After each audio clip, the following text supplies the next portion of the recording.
সালামু আলাইকুম। নবম শ্রেণীর সুপ্রিয় শিক্ষার্থীবৃন্দ, আশা করছি তোমরা ভালো আছো। সাহিত্য জগৎ, এই সাহিত্য জগতের থেকে আমরা কিছু খালি ছক পূরণ করব।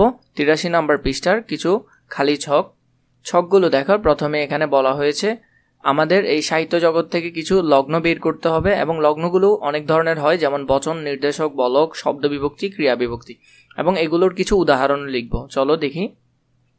লগ্নের ধরন এবং লগ্নযুক্ত শব্দ এবং লগ্নটা। বচনের ক্ষেত্রে আমরা কয়েকটা শব্দ নিলাম। এই সবের মধ্যে সবটা লগ্ন। শিল্পবাদীদের এখানে দেড়টা হলো লগ্ন। এরপর নির্দেশকের মধ্যে কয়েকটি শব্দ দেখো। একটি, এখানে টিটা লগ্ন। কথাটা, টাটা হলো লগ্ন। কয়েকজন, জনটা হলো একটা লগ্ন। এরপরে দেখো বলক, কিছু বলক দেখো। করেও, এখানে ওটা হলো একটা লগ্ন। জন্যই, রস্যইটাও একটা লগ্ন। সেখানেই, এখানে রস্যইটাও একটা। তারপর দেখো শব্দ বিভক্তি। শব্দ বিভক্তির মধ্যে শিল্পটা হলো যে মূল শব্দ, আর একার আর র এই দুইটা মিলে হলো এর, এটা একটা লগ্ন। এরপরে প্রচেষ্টার মধ্যে রটা হলো একটা লগ্ন।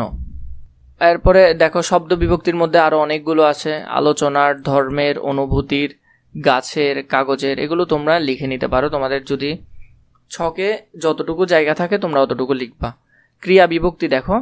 পড়ছে, পড়াটা একটা কাজ। এখানে এটা হলো যে একটা লগ্ন। এরপরে ঘটছের মধ্যে এটা একটা।